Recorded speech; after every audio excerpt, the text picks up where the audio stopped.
Magandang usapin itong Maan dahil ngayong Kapaskuhan, hindi lang naman po mga magulang na based sa ibang bansa. Marami rin mga kanya-kanyang sitwasyon na nahihiwalay ang magulang sa anak. Oo. Oo, di ba Maan? Kasi hindi lang naman, di ba, of course, meron tayong ideal family na tinatawag. Pero syempre, iba-iba na rin ngayon yung pamilya. Setup. Oo. Pwedeng, hindi naman yung ideal na andun yung nanay, tatay, merong natay, merong tanay, oo, meron ding hindi talaga kadugo. Tama. Pero sobra pa sa bilang kadugo ang pagmamahal sa'yo. Maganda nun Yun ang maganda nun. Pang-headline yun Oo, di ba? Pang-documentary yun Yun ang maganda din. Oo di nga, ba? tama. Oo. Well, ngayon po, no, mga kapamilya at mga kaserbisyo, makakasama po natin dito sa studio ang lecturer ng UP Department of Family Life and Child Development. Nagbabalik po, Edgar Belda Jr. Sir, good morning po. Marami po salamat muli para pag-usapan.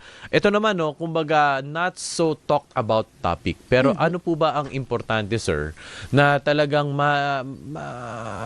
maramdaman muna ng, sabihin natin, anak, saan ba nagsisimula? Sa anak, sa magulang, kung paano pa rin ma-feel yung Christmas spirit kahit po sila magkahiwalay. So, ayun nga po, magandang umaga po sa ating lahat. Napaka-magandang pag-usapan po talaga, no? Paano ang Pasko ng isang pamilyas na may OFW na setup. Definitely, kasi nga po sabi ni Ma'am kanina, Maan kanina, ang ideal family kasi natin together. Lalo na sa Pilipinas, very family-oriented tayo, mahalaga sa atin na magkakasama. Pero hindi naman po ito yung laging kaso sa bawat isa. Minsan kailangan po talagang humiwalay, hindi naman kailangan sa ibang bansa, kahit nga po sa ibang probinsya lang, kahit nga po nasa Luzon lang at all, minsan talagang kailangan pa rin maghiwalay. So, At syempre, meron din tayong pamilyang, alam mo na, ay broken families. Yes. Na di mo tuloy alam saan ako pupunta, kay nanay o kay tatay Correct. ngayong Christmas. Parang so Noche Buena. definitely ibang usapin din po. Oo, No? Pero isa pa yun, iba sa pa yun. Pasko, paano nga po yung idea ng Pasko sa mga gantong pamilya? Pero ngayon, focus tayo sa OFWs. OFWs, siguro. Oo. yes, opo. So, syempre po, pahalaga na presence is always important. Yung sinabi ko rin po sa huling time na nandito po ako, di ba? Hindi naman po natin kailangan ng perfectong mga magulang, pero kailangan natin ng mga magulang na present. So, yun yung challenge with OFW families. Kasi paano maging present kung hindi physically, in other ways. Oo, pero kasi, alam naman natin na kaya sila ng ibang bansa. Kung andito lang lahat ng oportunidad sa ating bansa, ay sino ba naman ang gustong mapahiwalay sa iyong pamilya, lalo sa mga anak? Pero yun ay dahil, kaya sila ng ibang bansa, ay tinulak talaga, no, ng kailangan mabuhay ang kanyang pamilya, di ba? So yung sakripisyo yan eh. Di ba? Hindi kaya, di ba, minsan may mga anak na, di ba tama ba yon sir, na sumasama yung loob kasi ang layo nung pamilya, nung nanay tatay. Oo. Opo, at yun nga po yung mahirap i-navigate pero kailangang i-navigate ng mga pamilya sa OFW kasi nga yung sitwasyon kailangan silang humiwalay at kailangan din nilang gawin yun kasi importante din naman yung economic stability ng isang pamilya kasi alam naman natin pag may kakayahan tayo mas may access din tayo sa mga bagay na basic needs, healthcare, pagkain, bahay, na importante din naman sa development ng bata at ng pamilya niya. Pero syempre, kailangan masaalang-alang na as much as importante itong mga basic needs na to, importante din yung emotional needs ng mga bata na at natural sa bata na maramdaman yun, yung parang dahil humiwalay is nasaan, no? Tatanungin talaga siya ng mga bata. Pero dahil ngayon may technology na tayo, actually mas madali na for OFW families compared before na talagang matindi, na hirap talaga. Ako, maikwento ko lang. Ako, bata pa lang, na-expose na ako sa mga pamilyang nasa abroad, Saudi Arabia, Hong Kong. Di ba? Ganun ang puntahan. Mga 80s, 90s. So, alam ko yan, yung mga excited ka kapag merong mga balikbayan boxes na pagkalalaki. Dahil maliit pa ako noon, halos sa kasing taas ko ba yun? Yung mga ganun, mga tito kasi yan mga tita din. So na-witness ko yun, dati snail mail. Yan. Ilang weeks ba yun bago dumating yung sulat na excited ka pa? Mga ilang pages din yun ng yellow paper, yellow pad. Yun. So, ngayon, sabi mo nga, ay dahil sa ating digital age, kahit kailan pwede mo na makausap ang iyong mami, mama, nanay, tatay, papa.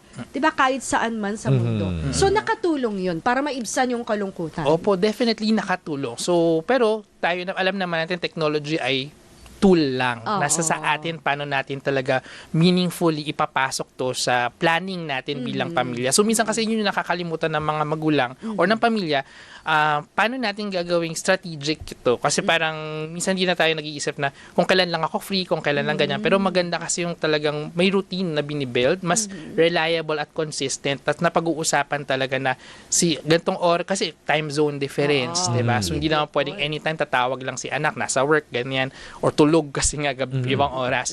So mahalagang may planning at may clear timelines, scheduling talaga na hanggat maaari ay nakokomitan din ng both parties. Yes, from an academic standpoint, 'di ba? Kasi pinag-usapan natin yung impacts. Una-una muna sa bata.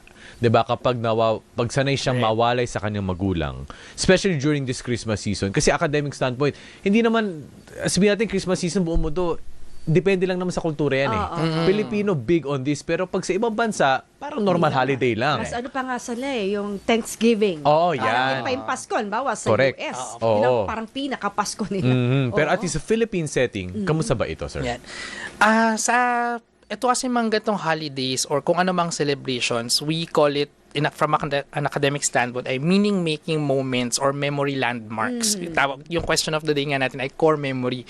Ibig sabihin, ito yung mga alaala na nagiging foundation ng to some extent pagkatao natin, paglaki natin Kasi babalikan mo, sino ba tayo? 'Di ba? Tayo ay pagkatao natin ay shape ng mga taong nakasama natin sa buhay.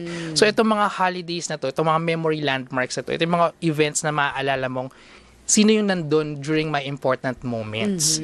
So ito yung challenge for people, na families na may OFW kasi 'di ba parang hindi mo naman gustong mahiwalay pero kailangan ng sitwasyon. Pero tinatanong din ng anak mo during that time, lalo na sa mga moments na to, nasa puso mo pa rin ba kahit malayo ka? Yan yung mga tanong. Maganda ba ang i-instill sa bata? Kasi meron mga bata pa lang. Hanggang sa lumaki, graduate nga, nasa abroad pa yung tatay. Pero ang maganda rin dyan, yung nanay ang natitira. Or baliktad naman, nanay ang nasa ibang bansa, tatay ang nandito. Yun dapat bang i-instill sa kanila na, alam mo, kung tayo'y para makapag-aral ka, kaya umalis si mami. So magandang i-instill din sa kanila yung kahalagahan nun. Kasi mamaya, sabi mo nga, may amor ba? Di ba? Minsan yung parang di ka kilala. Lalo kung bata pa lang, pagdating mo di ka Oo kilala. nga. Parang it takes some time para ma-recognize na, siya yung mami ko. Right. So ano dapat sa mga natira, relatives man, o yung tatay nanay na natira dito, isang parent, na ipamulat sa mga bata? Right.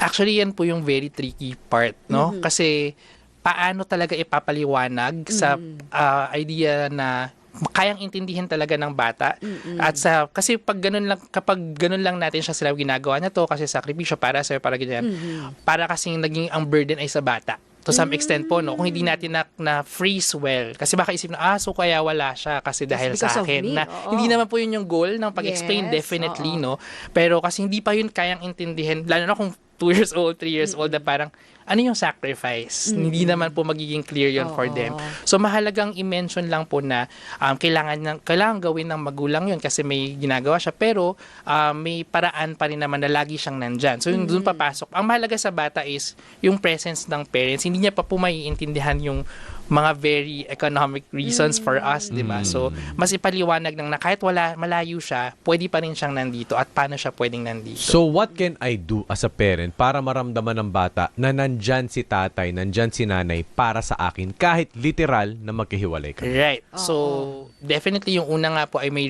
clear routine na napag-usapan sa pamilya. Kailan nagkakaroon ng pag-uusap. Tatawag ba? Magvi-video call ba? Anong oras? Ang pangalawa, kailangan po ay meron tayong presence objects na sinasabi. Nakakatulong po itong mga presence objects, especially for ano young yung presence objects? Di ba po, sinabi natin kanina yung mga memory landmarks natin, mga events that happened, no? Pero these are abstract things na hindi naman nahahawakan.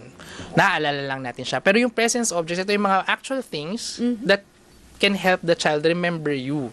Correct. So, pwedeng pag-uwi mo, isang Pasko o isang event, nag-iiwan ka ng item na that will remind the So, child. parang pwedeng doll, manika. Pwedeng manika, Yun yung parang pwedeng necklace. gusto niya, Yes. pinra mismo. Yes. Oo, ngayong Pasko. Tapos something meaningful at memorable talaga na hindi mo lang binigay pero pinag-usapan nyo. Oh. Pinag-usapan. Yes, na parang Oo. kunwari, hiningi nga siya ng bata, gusto ko ng ganito, binigay mo, tapos pinag-usapan mo, hindi mo lang siya inabot. Correct. Yung pag making it's simple, di nga siya kailangan item. Sobrang, pwede siyang voice recordings, voice notes. Kunwari, iba talaga yung oras, gigising ng umaga, yung anak mo papasok ng school, pwede ka na mag-send ng voice recording in advance. Para pagising niya, maririnig niya na yun. Yun ay mga things to remember na you're still there. So ano naman ang masasabi mo speaking of material things, 'di ba? Oo, Sabihin natin kapag sa ako nagkukulang, ay di sige, bigyan ko na lang ng pasalubong, bigyan ko na lang ng gamit para makabawi Hindi ako. tsaka dahil nakagawian na, may balikbayan box. Ang tingin na lang nung anak, pasalubong, bilin. 'Di ba? Kung anong gusto. Paano, talaga naman may pasalubong tayo. Oo. Pinoy tayo eh. Pero yun nga, paano yung parang hindi Balanse. doon ka na lang tignan ng Oo. iyong anak Yes. dahil sa pasalubong. Correct. Yes, opo. Yung isa nga pong strategy, kailangan talaga gawing laging emotionally resonant yung dynamics mo ng anak mo at ikaw, no? Kasi pag material things, ang tendency is transactional rather than emotional yung mga nangyayari. So ayaw naman po natin yun, no, na ang tingin sa atin ng anak natin ay mga credit cards or regalo. Tapos pag wala kang dala, edi wala Wala na. na. Di ba? May di so, magiging kaya issue. reality yun. Oo. Oo, expectation. So, ang mahalaga talaga ay klaro kung bakit natin siya ginagawa. Kaya nga mas importante yung presence of, kahit di siya malaking bagay, is na pag-uusapan lang. Importante din kasi minsan na pag nag-uusap yung anak, yung time na nakakapag-usap kayo, paano siya tumatakbo? Hindi sana siya yung parang reporting or parang interview o kamusta araw mo, pumasa ka ba sa exam mo? Yung parang minsan na lang kayo mag-usap, tapos parang ang dating pa sa bata ay parang Nagre-report ka. Oo, di di ba? interview. Na parang, minsan instead of ma-excite siyang makausap ka dahil hindi nga kita kasama, parang ayoko na lang. Kasi paano kung hindi maganda hindi ganun ka, Yung response din ng positive, parent. no? Na parang, Oo. kasi minsan may mga magulang din naman na intindi natin kasi sakripisyo, pagod din sila. So minsan malaking bagay sa kanila makarinig na parang magaling nag-excel Oo. ka sa school Oo. kasi yung sacrifice ko may pinanggagaling. Pero minsan hindi po madali ang buhay din naman sa mga naiwan. Meron din bang impact sa parents? Kasi syempre, yun na nga, kapag sa side naman ng parent, mag-isa siya. Hindi niya kasama yung pamilya na Malungkot. abroad. So, paano rin ako mag-navigate as a parent? Right. Oo. So, dapat po, from both sides, two-way talaga yung communication. Hindi siya one side lang na may para nagre-report. So, may checking in both sides na kamustahan talaga. Na gusto Conversation. Conversation talaga. Gusto mo talaga malaman ano nangyari. At, syempre kasi kung anak lang yung pinag-uusapan po natin, hindi naman mahirap po, hindi naman responsibility ng anak kung kamusta si parent sa kabilang side. But si partner, kung si partner ay kasama ng bata, si partner ang dapat emotionally support dun sa partner na kahiwalay. Kasi depende po, kung yung bata ay 4 years old, mahirap naman pong i-expect na yung bata ay mag-meaningfully ask questions about Oo. the parent, no? Pero may mga bata pong very Yes. ganon Curious. ka-empathetic. Ah, So, ang correct. galing ng husay. Pero minsan hindi naman natin may expect talaga yun sa mga bata. Mas talagang sa partner. Yung partner po na naiwan ang magiging Ayun na bridge nga. talaga. Oo. So, malaking responsibility din po yung sa naiiwan. Yung, Halimbawa, nanay man yan. o kung tatay, o kung sino Tatay. man pong kasama. Yung bridge dun sa adult tsaka dun sa bata. Yes. Minsan nga po, ang nangyayari din kadalasan, nagiging tagasalo talaga yung panganay na kapatid. Kasi minsan kung parehong magulang ang nasa abroad, si Yung isa pa ate yun. o si kuya, Oo. ang nagiging parang pangalawang magulang, no? Or lumaki agad. O lumaki Oo. agad. The Oo. parentified Mature agad. child. Oo. Pero swerte din, yung naiwan pang isang parent. Kasi sabi mo nga, minsan may dalawang parents, both parents are abroad. So, ang hirap din nun. Lalo kung pag-iiwanan ay lolo, lola. Oo, tito, tita. Minsan nga, di ba, sa mga kasambahay, may mga cases na ganun din. Yes. So, malaki yung kanilang role ngayon. Oo. Etong Oo. mga pinag-iiwanan. So, kailangan po yung mga nandito, ang tawag po natin sa kanila ay left behind members of the family, no? Importante na ang kailangan sila yung kayang makipag-connect sa both sides. Lalo na kung very young yung ibang mga batang kausap. Ang challenge po talaga dito sa mga kung bata din yung left behind na adult lang, na panganay lang kasi minsan, yun nga po, tawag natin sa kanila parentified children na sa tingin natin parang maganda yung kasi nagmamature sila or mature sila enough. Pero kasi may emotional burden din sa trabahong yun na minsan sila naman yung nakakalimutan. So si parent na asikaso, Utos lang na utos. tapos si Pwede. bunso na asikaso, inasikaso, tapos si Oo. ate naman ang naiwanan. Tsaka normally, ang sermon ay nandun nga sa panganay. Ang utos din, bilin, Oo. ay nasa panganay din. Anak Oo. din naman Anak sila. din Siya siya. rin, ang tatanungin, nagawa mo ba yung inuutos ko? Yung Oo. binibilin ko? Diba? So yun na nga, totoo yun. Ayan. So ngayon po, no, magandang usapin, no? Pero marami pa tong pwedeng sanga-sangay. Pero at least, Sir Edgar, last message po, huling paalala, especially para po sa mga families, 'di ba, na very much relate dito sa sitwasyon na ito. So, ulitin ko lang po yung sinabi ko rin talaga po last time. Hindi po natin kailangan talaga ng perpektong mga magulang. Kailangan lang po natin ay nandyan, maging present tayo. Marami na pong paraan maging present ngayon, lalo na with technology. Kailangan lang po natin gamitin meaningfully.